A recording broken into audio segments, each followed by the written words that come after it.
आप शुरू कीजिए।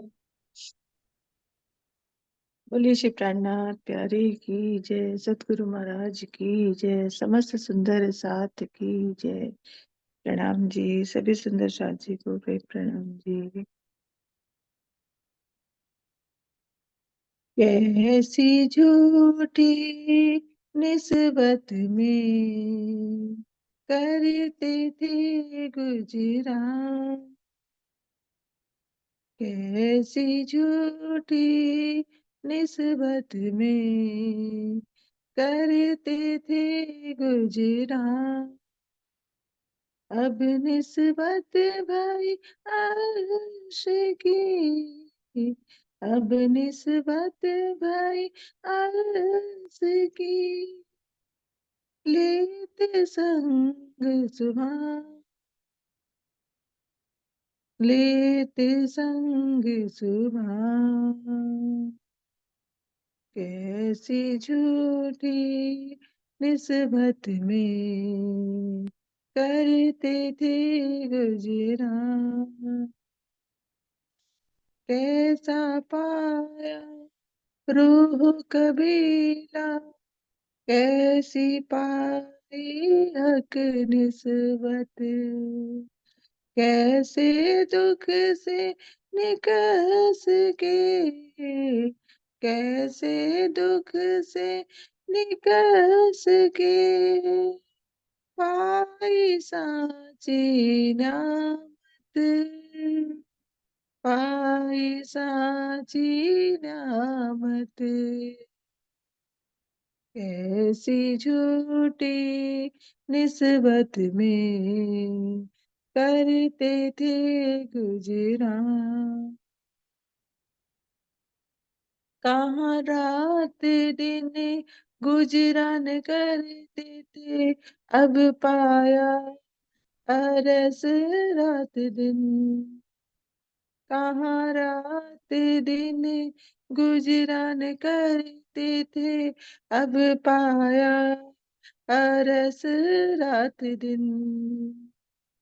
देखो दिल विचार के, देखो दिल विचार के, कछु फर्क है उन्हें, कछु फर्क है उन्हें। कैसी झूठी निस्बत में करते थे गुजरान। ऐसा इल्म आके भेजिया, आँख खोल दई बातन। ऐसा इल्म आके भेजिया, आँख खोल दई बातन। एक जरा सक ना रही, एक जरा सकना रही, देखो बकावतन, देखो बकावतन। कैसी झूठी निस्बत में करते थे गुजरान। कैसे फना में होते आए, कैसे बकावतन। कैसे फना में होते आए, कैसे बकावतन। आए कैसे सुख में, आए कैसे सुख में, छूटे कैसी जलन, छूटे कैसी जलन। कैसी झूठी निस्बत में करते थे गुजरान।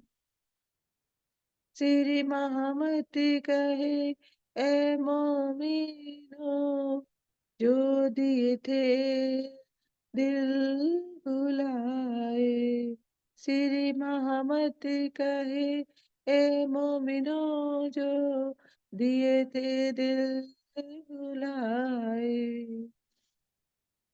फरामोश से बीच होश के, फरामोश से बीच होश के, अब साहेब ले बुलाए,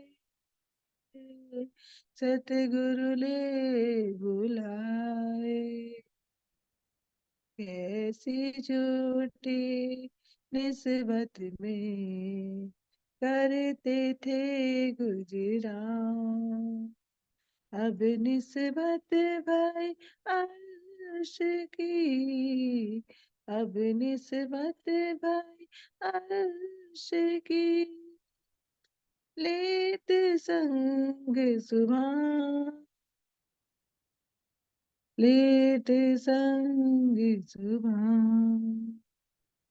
बोलिए श्री प्राणनाथ प्यारे की जय, सतगुरु महाराज की जय, समस्त सुंदर साथ की जय। प्रणाम जी, सभी सुंदर साथी को प्रेम प्रणाम जी। प्रणाम जी, धन्यवाद अमिता दीदी।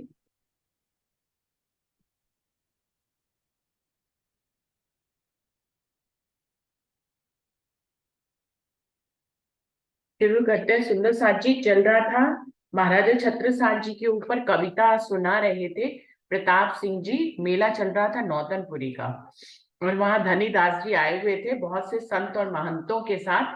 पूरा पंडाल भरा हुआ था। ऐसे में उनको कुछ बोलने का जब अवसर मिला तो उन्होंने महाराजा छत्रसाल जी के ऊपर लिखी हुई अपनी कविता सुनाना शुरू करी। तो थोड़ी सी कविता हो चुकी थी, आगे वाली कविता पे चलते हैं। एक बार शुरू की चौपाइयां पढ़ देती हूँ।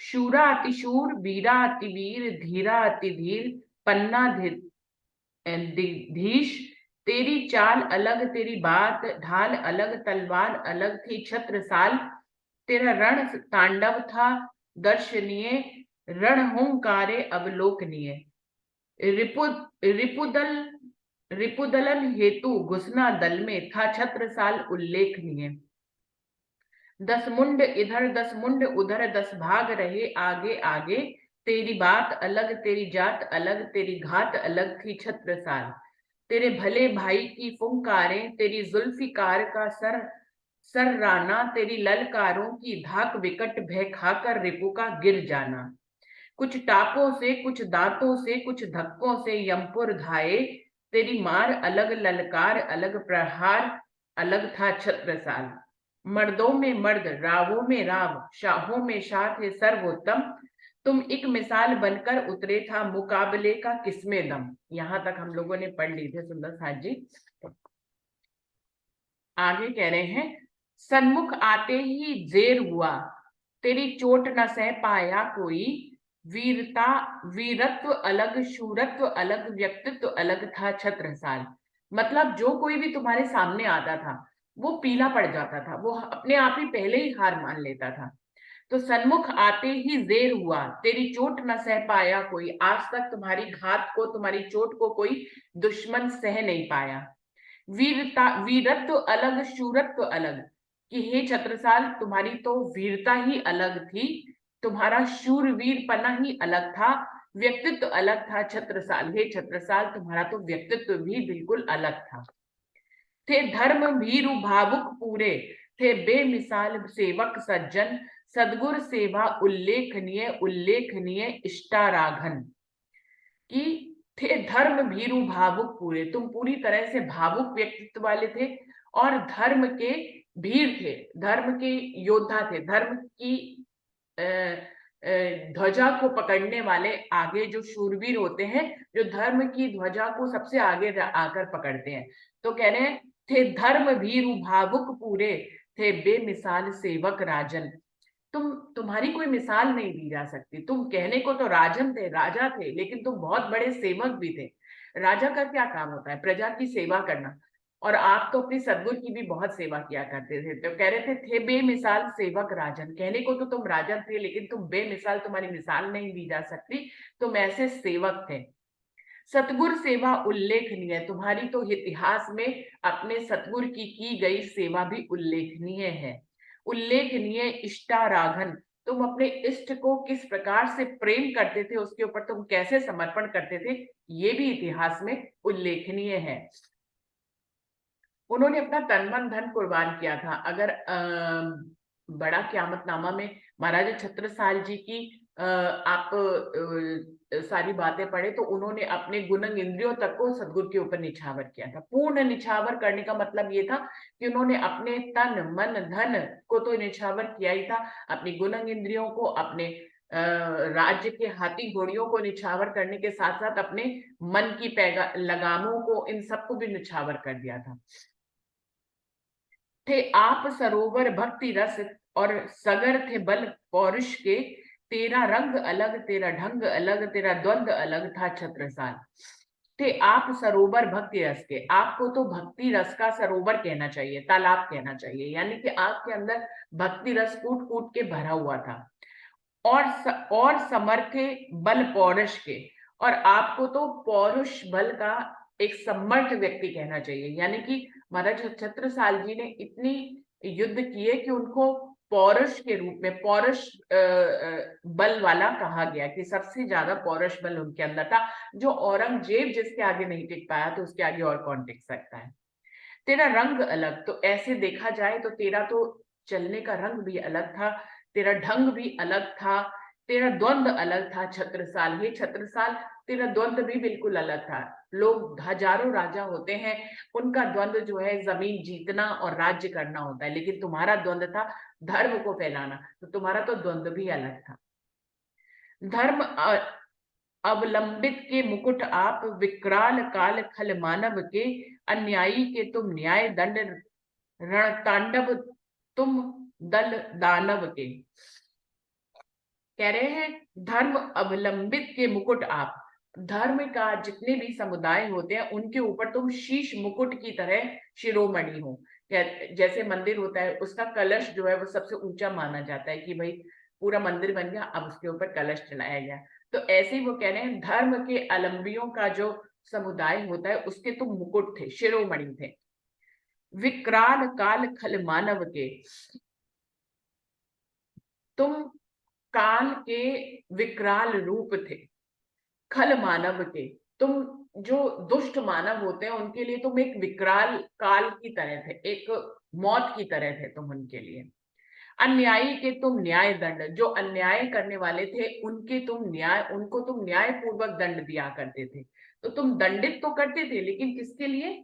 न्याय के लिए, अन्याय के लिए दंडित करते थे, तो तुम न्याय की ध्वजा पकड़े हुए थे।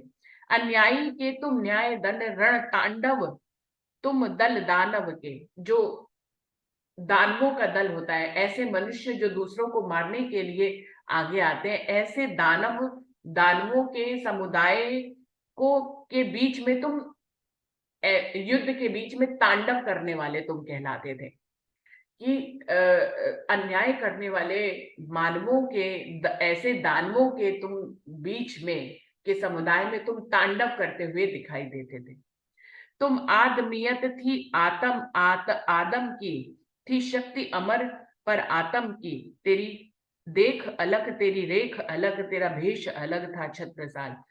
तुम आदमियत थी आदम की आदम किसको कहते हैं? मनुष्य को कहते हैं। उनके बीच में तुम एक आदर्श आदमियत की तरह सुशोभित होते थे, मतलब मनुष्यों में भी श्रेष्ठ मनुष्य जिसको कहा जाए, ये महाराजा छत्रसाल जी, आप मनुष्यों में भी श्रेष्ठ मनुष्य कहलाते थे। थी शक्ति अमर पर आत्म की, तुम्हारे अंदर तो परात्म रूपी शक्ति थी, तुम्हारे अंदर जो थी वो आत्म नहीं, परात्म की जो आत्म रूपी शक्ति होती है वो तुम्हारे अंदर विद्यमान थी। तेरी देख अलग तेरी रेख अलग, तुम जो है अपने साम्राज्य की देख रेख अलग ढंग से करते थे। तेरा भेष अलग था छत्रसाल, हे महाराजा छत्रसाल, तुमने तो एक अनुपम भेष धारण किया था जो बिल्कुल ही अलग था। थे आप सभासद अमर लोक, थी परम धाम की श्रेष्ठ कला, तुम्हें बीच झुंड 12,000 श्री परम पुरुष का प्यार मिला। थे आप सभासद अमर लोक। अमर लोक मतलब ऐसा स्थान जहां पे मृत्यु नहीं आ पाती है, तो उसको बोलते हैं अमर लोक। उसके आप सभासद थे। सभासद मतलब कहने वाला कि उस सभासद कहते हैं कि किसी भी कोई मीटिंग हो रही हो, उसको सबसे आगे दिखने वाला व्यक्ति जो उसका संचालन कर रहा हो। कहने का मतलब ये है, किसी सभा का को संचालित करने वाले को सभासद बोलते हैं। तो वो कह रहे हैं कि अमर लोक के तुम सभासद थे, यानी कि परमधाम की ब्रह्म सृष्टियां जो मृत्यु को कभी प्राप्त नहीं हो सकती, उनके तुम सभासद थे। तो अमीरुल मोमिन का खिताब तो महाराजा छत्रसाल जी को मिला, ये हम सभी को मालूम है। तो थे आप सभासद अमर लोक, आप अमर लोक के सभासद थे। थी श्री परम धाम की श्रेष्ठ कला, आपके अंदर परम धाम की श्रेष्ठ कला उतरी हुई थी, इसीलिए आपको अमीरुल मोमिन कहा गया।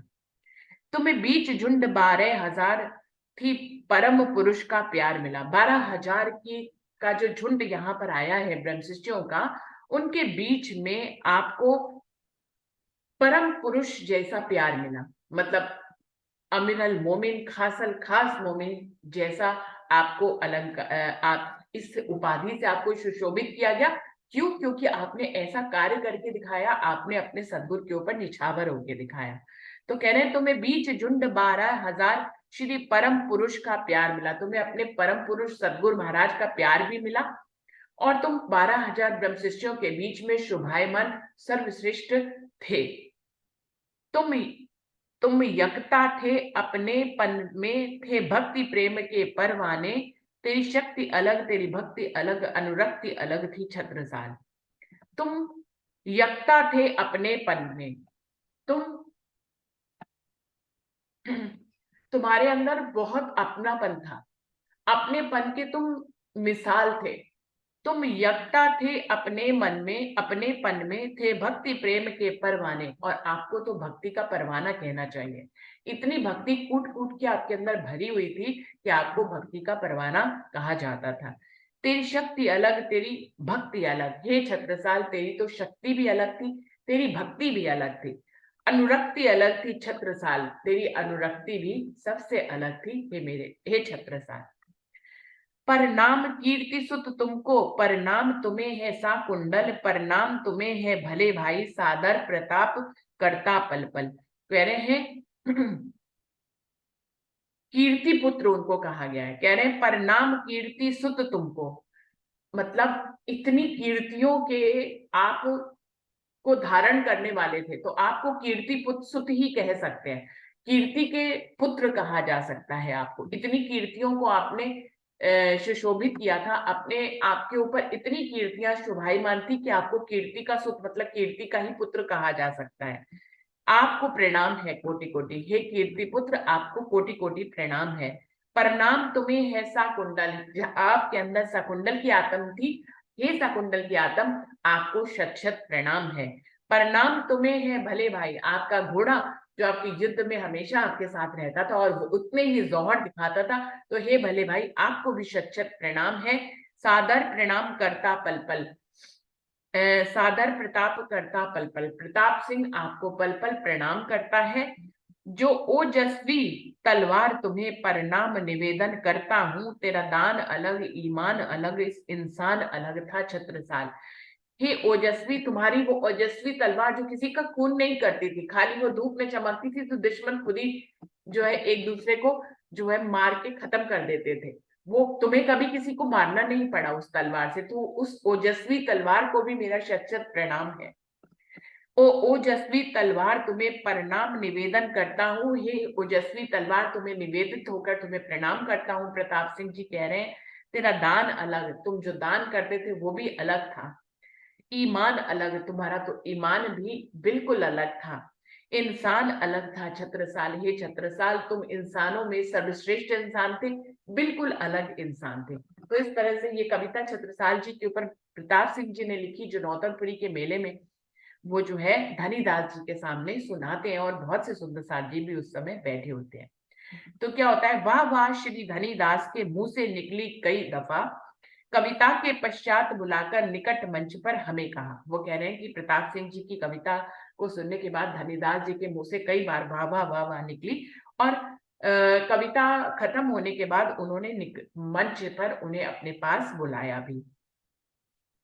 इतना अच्छा लिखते हो तुम, हो समाज गौरव साक्षात, तुम्हें निमंत्रण देते हैं हम इस मेले पर आवे आ। तो उन्होंने कहा कि बहुत अच्छा लिखते हो तुमने बहुत अच्छा लिखा महाराजा छत्रसाल जी के बारे में। तुम्हें तो समाज का गौरव कहना चाहिए, जो इतना अच्छा कलमबद्ध कर देते हैं उनको, तो वो तो हमारे समाज के गौरव हैं। तुम्हें निमंत्रण देते हैं हम इस मेले पर आवे हम। उन्होंने कहा मैं आपको निमंत्रण देता हूं कि इस मेले पे आप अब रहें, जब तक ये मेला चले आप इस पे बने रहें।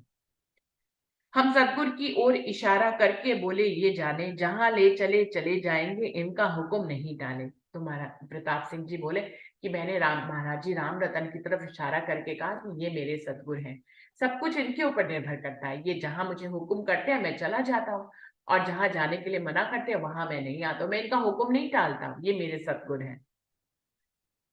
इन्हें भी हम आमंत्रित कर रहे, महाराजा तुम भी आओ, आमंत्रित सब साथ आपका संग प्रताप सिंह को लाओ। उन्होंने कहा मैं तो धनीदास जी बोले मैं तो इनको भी निमंत्रण दे रहा हूँ, आप भी आइए, अपना सुंदर साथ जी भी, जो भी आपका साथ में सुंदर साथ है उनको भी लेके आइए, और प्रताप सिंह जी को भी लेकर आइए। ऐसे ऐसे हैं समाज में जिनका अब तक पता नहीं, खास तौर से आमंत्रित सब, रुक मत जाना आप कहीं। उन्होंने कहा समाज में बहुत से लोग हैं जिनको हम नहीं जानते, तो उन सबको मैं निमंत्रण देता हूं कि खास तौर से आप सब लोग निमंत्रित हैं, आप लोग रुक मत जाना, कृपया करके इस मेले पर जरूर आना। थी दी थेपी गलहार डालकर आ गए हम करके परिणाम, थे प्रसन्न गुरु अंदर अंदर देख शिष्य का अपने मान। वो कह रहे हैं कि धनीदास जी ने मुझे आशीर्वाद दिया, जोर से थप्की भी दी, और इस तरह से मेरा सम्मान किया, तो मैं उनको प्रणाम करके फिर मंच से नीचे उतर आया। और सदगुरु महाराज राम रतन जी अंदर ही अंदर बहुत प्रसन्न लग रहे थे, क्योंकि उनके गुरु को, उनके शिष्य को इतना मान सम्मान दिया जा रहा था इतनी बड़ी सभा में। तो रामरतन महाराज जी अंदर ही अंदर बहुत प्रसन्न दिख रहे थे। जब समाप्ति हुई मेले की, रुका रह गया काफी साथ, पहुंचाना सामान बहुत कुछ, निपटाना सब हाथों हाथ। वो कह रहे हैं कि जब मेला खत्म हो गया उसके बाद भी, मेले के बाद भी बहुत से काम रह जाते हैं सुंदर साथ जी। मेला करना इतना आसान तो नहीं ना होता है। हम लोग तो मेले में पहुंच जाते हैं अपना बोरिया बिस्तर उठा के, लेकिन जो लोग मेले की व्यवस्था करते हैं उनके लिए बहुत काम होता है। मेला आने से पहले भी उनको बहुत सी व्यवस्थाएं करनी होती है, और मेला खत्म होने के बाद बहुत सी व्यवस्थाएं समेटनी होती है उनको, तो बहुत से काम होते हैं। तो वो कह रहे हैं कि मेला तो खत्म हो गया, लेकिन बहुत सा सामान था, अभी बहुत से काम ऐसे थे जो हाथों हाथ निपटाने थे। चुकता कर चुकता कर करके हिसाब सब सौंप आए सबके सामान, निपटा कर सदगुर कृपा से पारायण का कार्य महान। तो प्रताप सिंह जी कह रहे हैं हम सारा हिसाब किताब वहां पे करके आए, और सब सामान सौंप के आए। सारा सतगुरु की कृपा से इतना बल सतगुरु ने हमें दिया कि हम सारा पारायण भी जो रखे थे, जो महान कार्य पारायण का हुआ था, वो भी हम निपटा निपटू के बड़े आराम से सारा काम समाप्त करके आए। साथ इकट्ठा बैठा हुआ था लेने को प्रसाद विदा, बोले सदगुरु आज मांग लो हमसे जिसकी जो इच्छा। वो कह रहे हैं कि मेला का क्योंकि समाप्ति हो रही थी और महाराज जी बैठे हुए थे, बहुत सा सुंदर साथ इकट्ठा तो था ही मेले पे, तो प्रसाद बट रहा था। कह रहे ना मेले से जब सब लोग घर जाते हैं तो घर जाने के लिए भी प्रकार प्रसाद का पैकेट मिलता है, तो वो पैकेट बांटने के लिए रामरतन महाराज जी बैठे हुए थे। और उस दिन उनके मन में पता नहीं क्या आया कि वो बोले कि आज जिसको जो मांगना है, जिसकी जो इच्छा है वो हमसे मांगे। कल जाना कल जाना सब आज कोई नहीं, आज करो इच्छा पूरी, बंधे बंधाए खुल गए बिस्तर, रुकना पड़ गया मजबूरी। और ऊपर से महाराज जी ने क्या कहा कि सबको कल जाना है, आज कोई भी नहीं जाएगा, सब यहीं रुकेंगे। आज करो इच्छा पूरी, आज का दिन इच्छा पूरी करने का दिन है, इसलिए आज कोई भी अपने घर नहीं जाएगा। सब मेला खत्म होता तो प्रसाद लेके सब ट्रेन से निकलने लगते, तो उन्होंने कहा लेकिन आज कोई भी घर नहीं जाएगा, आज कोई, सब यहीं रहेंगे, अपनी इच्छा पूरी करेंगे। बंधे बनाए खुल गए बिस्तर। प्रताप सिंह जी कह रहे हैं कि जिन्होंने बिस्तर, बोरिया बिस्तर बांधा था जाने के लिए ट्रेनों में, उन सब के बिस्तर खुल गए कि महाराज जी ने हुक्म कर दिया कि भाई आज कोई नहीं जाएगा। तो कह रहे हैं बंधे बनाए खुल गए बिस्तर, रुकना पड़ गया मजबूरी, सब महाराज जी ने कह दिया तो सबको रुकना ही पड़ गया। अब तो उनकी बात को तो कोई टाल ही नहीं सकता। रहा नहा धोकर, नहा धोकर खा पी कर निपटो, फिर एक एक करके आना, मनोकामना पूरी होगी मिले आज वह नजराना। महाराज जी ने क्या कहा, सुबह का समय था, सब जाने की तैयारी में थे। महाराज जी ने कह दिया आज कोई नहीं जाएगा, सारे बिस्तर खुल गए। उसके बाद महाराज जी ने कहा सब नहा धो लो, आराम से सारी अपनी क्रियाएं समाप्त करो, नहा धो लो, और फिर एक एक करके मेरे पास सब लोग आना, और मानो मनोकामना पूरी होगी मिले आज वह नजराना। आज आपको वो नजराना मिलेगा, एक एक की इच्छा पूरी होगी, लेकिन एक एक करके मेरे पास आना। चहल पहल हुई अजब किस्म की, एक दूजे से पूछ रहे तू क्या मांगे, तू क्या मांगे, सभी जानना चाह रहे हैं। उसके बाद तो बस महाराज जी ने ऐसा कहा नहीं, उद्घोष किया नहीं, कि उसके बाद चहल पहल शुरू होगी नहाने धोने की। ऊपर से सुंदर साथ आपस में मिल रहे हैं, सब एक दूसरे से सलाह मशवरा कर रहे हैं, तू क्या मांगेगी, तू क्या मांगेगा, तू क्या मांगेगी, इस तरह की बातों का चलन हो गया। समय सुनिश्चित पर श्री सदगुरु निज गादी पे आ पधरे, एक एक करके साथीजन महाराजा पे जाते थे। सबके नहाने धोने की क्रिया पूरी हो गई, महाराज जी अपने सुनिश्चित समय पर अपनी गद्दी पर आकर बैठ गए, और एक एक करके सुंदर साथ उनके पास जाने लग गए। सभी ने मांगा सतगुरु से याचनाएं की, सभी ने सदा व्रत देखे चलते हुए, बांटा कुछ कुछ सभी ने।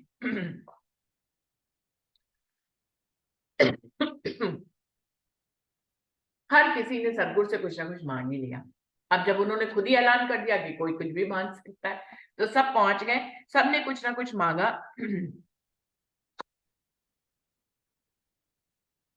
सभी ने मांगा सतगुरु से याचनाएं की, सभी ने कुछ ना कुछ धनी से याचनाएं की, सदा व्रत देखे चलते हुए, बांटा कुछ कुछ सभी ने। इस प्रकार से वहां पे जो भोजन चल रहा था उसमें भी सबको कुछ ना कुछ बांटा ही जा रहा था, तो वो भोजन भी चल रहा था, साथ में महाराज जी की तरफ से भी सबको कुछ ना कुछ दिया जा रहा था। पर ये देन थी और किस्म की, और किस्म का था प्रसाद, और तरह से दिया जा रहा, और तरह का इसमें स्वाद।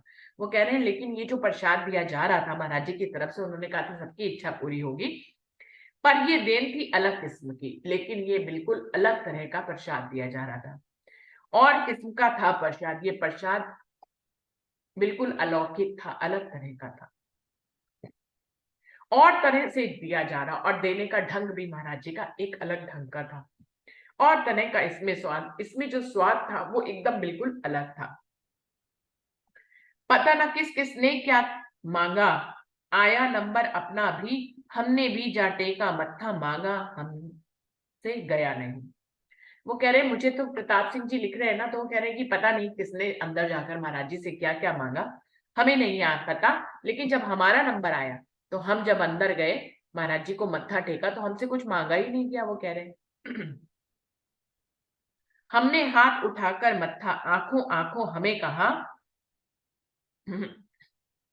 अपने हाथ उठाकर मत्था, आंखों आंखों हमें कहा, मांगो अगर मांगना हो कुछ, बोलो अगर हो कुछ इच्छा। तो कह रहे हैं जब मत्था टेककर हमने अपने हाथ और सर उठाया, तो हमारी नजरें महाराज जी से मिली, तो महाराज जी ने हमसे कहा कि मांगो अगर तुम्हें कुछ मांगना है, तुम्हारे अंदर अगर कोई इच्छा है तो जरूर से मांग लो। आंखों ने कह दिया आंख को नहीं चाहिए कुछ हमको, अगर देख सकते हो तो दे दो, बस चाह रहे हैं हम तुमको। वो कह रहे मेरे मुंह से कुछ बोला नहीं गया, बस आंखें मिली, और आंखों ही आंखों में हमने कुछ मांगा नहीं, हमने कहा कि अगर आपकी देने की इच्छा ही है इतनी, तो हम तो सिर्फ आपको चाहते हैं महाराज जी, बस हमें अपने आप को आप हमें दे दीजिए। चुनरी पड़ी हमारे सर पर, डाली सतगुरु अपने हाथ, 3 बार दोनों हाथों की लप्पो भर भर दिया प्रसाद। और वो कह रहे हैं कि बस हमने मुंह से कुछ भी नहीं बोला, शब्दों में कुछ भी नहीं बोला, बस आंखों ही आंखों में हमने सदगुरु महाराज को मांग लिया, और उसके बाद हमारे सर पर महाराज जी ने चुनरी ओढ़ा दी, और फिर अपने हाथों से 3 बार ऐसे भर भर के प्रसाद उन्होंने हमें दिया। 3 बार दोनों हाथों की लप्पो भर भर दिया प्रसाद, बहुत भर के हमें प्रसाद दिया। कहा ना जाता क्या दे डाला, दाता अपना बड़ा अजीब, भर के घर दिया घर का घर, भर के घर दिया घर का घर सब, किंतु हुई नहीं हमें तमीज। वो कह रहे हैं दाता मेरे सदगुरु थे, और हम आपको क्या ही बताएं, हमें क्या दे दिया उस दिन उन्होंने। हमारा पूरा घर ही भर दिया, ऐसे लगता था मेहर से पूरा घर ही भर गया। किंतु हुई नहीं हमें तमीज, लेकिन फिर भी शायद हम तमीज वाले नहीं थे, हमें उनकी मेहर का शायद पता नहीं लगा।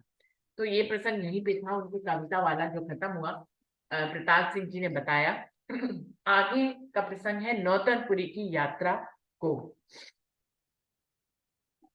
थोड़े दिन में नौतनपुरी मेले का भी अवसर आया, संदेशा जिसको चलना हो साथी जन पे भिजवाया। नौतनपुरी का मेला आ गया, उसका समय निकट आ गया, जिसके लिए धनीदास जी ने इनको निमंत्रण दिया था। अब वो कह रहे हैं कि जब वो अवसर आ गया तो सबको चलने का संदेशा दे दिया, क्योंकि उन्होंने कहा था अपने सभी सुंदर साथ के साथ आना। तो महाराज जी ने सबको संदेशा दे दिया कि जिसको चलना हो वो तैयारी कर ले। मिली सूचना, चलने के लिए बहुत साथ तैयार हुआ। सर्वप्रथम चलसीने से काफी से ज्यादा साथ चला। वो कह रहे सबके पास सूचना पहुंच गई, बहुत से सुंदर साथ तैयार हो गए, और इसमें चलसीने की भी बहुत से सुंदर साथ थे, शामिल हो गए। मेरठ हुए एकत्रित, पहले फिर ठहरे दिल्ली जाकर, साथ वहां से हुआ साथ, फिर ठहरे सब जयपुर आखिर। वो कह रहे हैं सब लोग पहले मेरठ मेरठ में एकत्रित हुए, फिर मेरठ से दिल्ली आए, और दिल्ली में भी बहुत से सुंदर साथ में और साथ शामिल हो गए, और फिर उसके बाद फिर आखिरकार जयपुर में आए, और वहां पे भी बहुत सुंदर साथ शामिल हो गए। बहुत साथ हो गया वहां से, और जत्था बन के निकला, मैं पीछे से चला अकेला जाकर नौतनपुरी मिला। वो कह रहे हैं बहुत से सुंदर साथ जत्था बनाकर नौतनपुरी के लिए निकल पड़े। मैं सबसे पीछे, प्रताप सिंह जी कह रहे हैं, मैं सबसे पीछे से निकला, और फिर मैं जाकर नौतनपुरी में सुंदर साथ में शामिल हो गया। पुण्य भूमि श्रीमती श्रीमती रतन के दर्शन किए, नवाया शीश। नवतनपुरी। पुण्य भूमि श्रीमती रतन के दर्शन किए, नवाया शीश, श्री सदगुरु की कृपा हुई तो निश्चय मिले यहाँ बख्शीश। पुण्य भूमि श्रीमती रतन के, ये नौतनपुरी की भूमि को कह रहे हैं। पुण्य भूमि श्रीमती रतन के दर्शन किए, नवाया शीश, उनके दर्शन मैंने किए और अपना शीश झुकाया। पुण्य भूमि, श्री सदगुरु की कृपा हुई तो निश्चय मिले यहाँ बख्शीश। अगर सदगुरु महाराज की कृपा हो जाए तो यहाँ पर निश्चय ही बख्शीश मिलती है। ये किसको कह रहे हैं सुंदर साथ जी, किसी को समझ में आ रहा है? पुण्य भूमि श्रीमती रतन के, श्रीमती रतन के,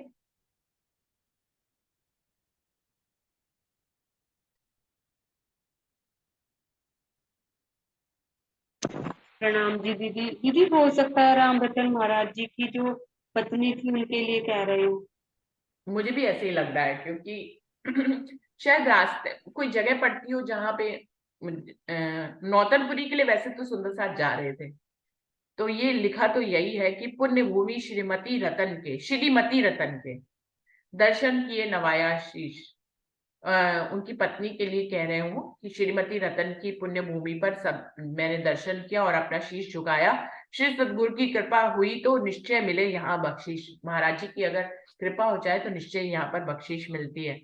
दूर दूर से भक्त उपस्थित हुए, श्री नौतनपुरी धाम की अतुट जो राम श्रद्धालु। हाँ जी। जो राम रतन महाराज जी की पत्नी होंगी ना, वो उनकी जन्मभूमि होगी, वे वहां की रहने वाली होंगी। ऐसा कुछ मतलब लग रहा है इसमें पढ़ने से, और आप आगे पढ़ेंगे तो शायद और क्लियर होगा। बस ये लाइन यहीं तक है, बस खत्म हो गई है। आगे अगर कुछ क्लियर होगा तो जरूर से पढ़ेंगे ही हम लोग। थी अटूट श्रद्धा लोगों में, गाते धनी धनी ही नाम। वो कह रहे हैं नौतनपुरी के लिए में बहुत से सुंदर साथ इकट्ठे हो गए, सभी लोगों में बहुत श्रद्धा थी, सब धनी धनी गा रहे थे वहां पर। महाराजा श्री राम रतन की काफी ख्याति वहां पाई, जने जने ने दिए निमंत्रण, घर घर प्रसादी खाई। वो कह रहे हैं नौतनपुरी में महाराज जी जब अपने सुंदर साथ के साथ आए तो उनकी वहां पर ख्याति बहुत बड़ी। सुंदर साथे नौतनपुरी के एक एक सुंदर साथे उन्हें अपने घर में निमंत्रण दिया, और घर घर जाकर महाराज जी ने खूब भोजन किया। मतलब उनको भोजन पे निमंत्रण देते थे सुंदर साथ, महाराज जी सबके घर में जाते थे और भोजन चीन कर आते थे। 14 को प्रातः मंदिर में आरतियां हो रही थी, जब महाराजा की हालत बिगड़ी, मंदिर ही में थे वे सब बेतब। वो कह रहे उस दिन 14 का दिन था, प्रातः मंदिर में आरतियां हो रही थी, उसी समय महाराज जी की हालत थोड़ी सी खराब हो गई और वो उस समय मंदिर में ही थे। छूटी नब्ज त्योरियां चढ़ गई, थाम लिए गिरते गिरते आधा घंटा बाद नब्ज में हरकत हुई पुनः फिर से। वो कह रहे हैं उनकी हालत इतनी खराब हो गई कि उनकी नब्ज ही लग रहा था कि चली गई है, मतलब नब्ज मिल ही नहीं रही थी उनकी, और उनकी त्योरियां भी चढ़ गई, और महाराज जी गिरते गिरते बचे कि उनको किसी ने थाम लिया कि गिरे नहीं फर्श पे, और ऐसी हालत उनकी हो गई। आधे घंटे के बाद कहीं जाकर उनकी नब्ज में कुछ हरकत हुई और हमें उनकी नब्ज मिलती हुई दिखाई दी। सदगुरु चोला रहा प्राणबिन, जाने क्या थी यह लीला, चोला छोड़ चले जाते थे कई बार हुई यह लीला। तो प्रताप सिंह जी कह रहे हैं कि ऐसा पहली बार नहीं हुआ, ऐसा कई बार हो चुका है कि सदगुरु अपना चोला छोड़ देते थे, नब्ज ही नहीं मिलती थी उनकी। सदगुरु चोला रहा प्राण बिन, मतलब प्राण के बिना ही सदगुरु का चोला रह जाता था। जाने क्या थी यह लीला, वो कह रही है यह हरकत कई बार हुआ करती थी, और ये उनकी लीला थी, क्या थी हम लोगों को समझ में नहीं आता था, लेकिन ऐसा हमने कई बार देखा। चोला छोड़ चले जाते थे कई बार हुई यह लीला, कि वो अपना चोला छोड़कर चले जाते थे, ऐसी लीला वो कई बार करते थे। तोते से उड़ गए सभी के, घटी जिस समय यह घटना, क्या बीती भक्तों के जीपे जिसने देखी पूछो ना। वो कह रहे हैं कि सबके तोते उड़ गए, मतलब वो कह रहे हैं कि सुंदर साहब को एकदम सुंदर साहब आकुल व्याकुल हो गया, सबको समझ में नहीं आया कि हुआ क्या। निकल गया वह समय कुशल से, आई सवारी की बेला, था स्वरूप सुखपाल के अंदर पीछे पीछे था मेला। वो कह रहे हैं कि उसके बाद महाराज जी होश में आ गए, सब कुछ नॉर्मल हो गया, और फिर जिस दिन सवारी निकलनी थी वो दिन भी आ गया। सवारी निकल रही थी, सुखपाल में राज्य को सजाकर बिठाया गया था, आगे आगे सुखपाल था, पीछे पीछे सुंदर साथ का मेला चल ही रहा था। शोर मचाया एक देवी ने, देखो हाथी पे महाराज, दिख रहे थे बस उसी को उचित, वंचित था सब और समाज। अब वो कह रहे हैं अभी तभी उस झुंड में एक महिला की आवाज आई, देखो देखो देखो सुखपाल में तो महाराज जी बैठे हैं, महाराज जी राम रतन दास बैठे हैं। अब वो कह रहे हैं कि सबको तो वहां पर महाराज जी राज्य श्रृंगार किए हुए बैठे दिख रहे थे, लेकिन उस देवी को वहां पर महाराज जी दिख रहे थे, उसी को दिख रहे थे, बाकी किसी को नहीं दिख रहे थे। वो कह रहे सब वंचित थे देखने से। सबको तो जो राज्य की शोभा यात्रा निकाली जा रही थी, सबको तो राज्य दिख रहे थे, लेकिन किसी और को वहां पे महाराज जी नहीं दिख रहे थे, लेकिन उस महिला को वहां पर महाराज जी ही दिख रहे थे। हमने शोर सुना जब उसका दृश्य और दिखा उस ठोर, गायब था सुखपाल जगह पर, उसकी जलवा ही था। और वो कह रहे मैंने भी जब ये शोर सुना तो मैंने उस तरफ देखा तो दृश्य कुछ और ही दिखा। वो कह रहे हैं प्रताप सिंह जी, सुखपाल तो गायब था, बल्कि उसकी जगह पे जलवा कुछ और ही दिख रहा था। क्या दिख रहा था? एक सुंदर हाथी के ऊपर अंबारी है